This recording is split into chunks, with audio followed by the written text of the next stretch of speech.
Mom, the light was on all night again, Mark called out, his voice sharp with irritation as he walked into the kitchen. Oh, I must have drifted off, honey. I was watching that show on Netflix and it just got the best of me, Mrs. Helena said with a timid smile. At your age, you need real sleep. Mom, not sitting in front of the TV until dawn. She just smiled back, offering no defense. She pulled her cardigan tighter across her chest to hide the slight tremor in her hands from the morning chill. Mark lived in the same city, but he only stopped by when he had a window of time in his busy schedule. I brought you some fruit and your blood pressure meds, he said, checking his watch. Thank you, Mark. God bless you, she whispered.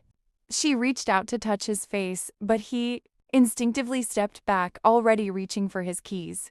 I gotta fly, Mom. I have a meeting across town. I'll call you later this week. Okay, honey. Be careful out there, she said softly. As the door clicked shut, she watched from the window until his car disappeared around the corner. She placed a hand over her heart and whispered to the empty room, "Be careful, because I don't have much left to give." The next morning, the mail carrier slid a yellowed envelope into the old mailbox. Helena had walked to the gate slowly to place it there herself days before. On the front, in her shaky handwriting, it read, "For my son, Mark, to be opened when I'm gone." 3 weeks later, the phone rang. Mr. Miller? This is the nurse from the clinic. Your mother passed away peacefully in her sleep last night. Mark went cold.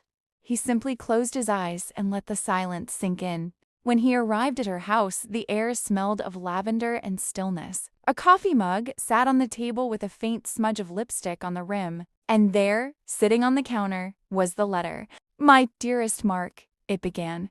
If you're reading this, it means I didn't get to say everything I wanted to. I need you to know that mothers don't really die. They just move into their children's hearts, so the world doesn't hurt quite as much. Mark looked at an old photo on the mantelpiece as a little boy with scraped knees, grinning after falling out of the apple tree. Remember how you cried that day and promised you'd never climb that high again? I taught you then that you have to get back up.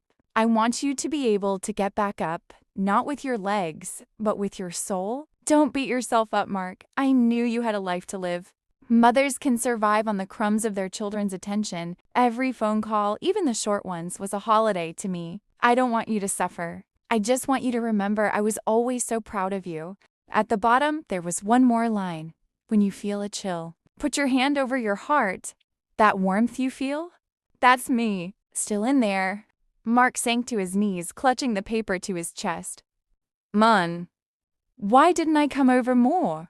He whispered. The house didn't answer. He fell asleep right there on the floor. When the sun broke through the old lace curtains the next morning, he began to touch her. Things, the mugs, the photos, her favorite armchair. On the fridge, he found a sticky note. Mark, I made some stuffed peppers and put them in the freezer. I know you'll forget to eat again. The tears came then, unchecked. Years passed. The house stayed warm, full of life. Mark came back every week and watering the flowers, fixing the fence, putting the kettle on, always as if for two people. One day, he brought his 5-year-old son to the house. This is where your grandma lived, Mark said. Where is she now, Daddy? Up there in heaven. But she hears us. The little boy looked up at the clouds and waved frantically. Grandma, I love you. Mark smiled through a blur of tears. In the rustle of the wind through the trees, he could almost hear a warm, familiar voice. I love you both too, because a mother's love is the only letter that always finds its way to the right address.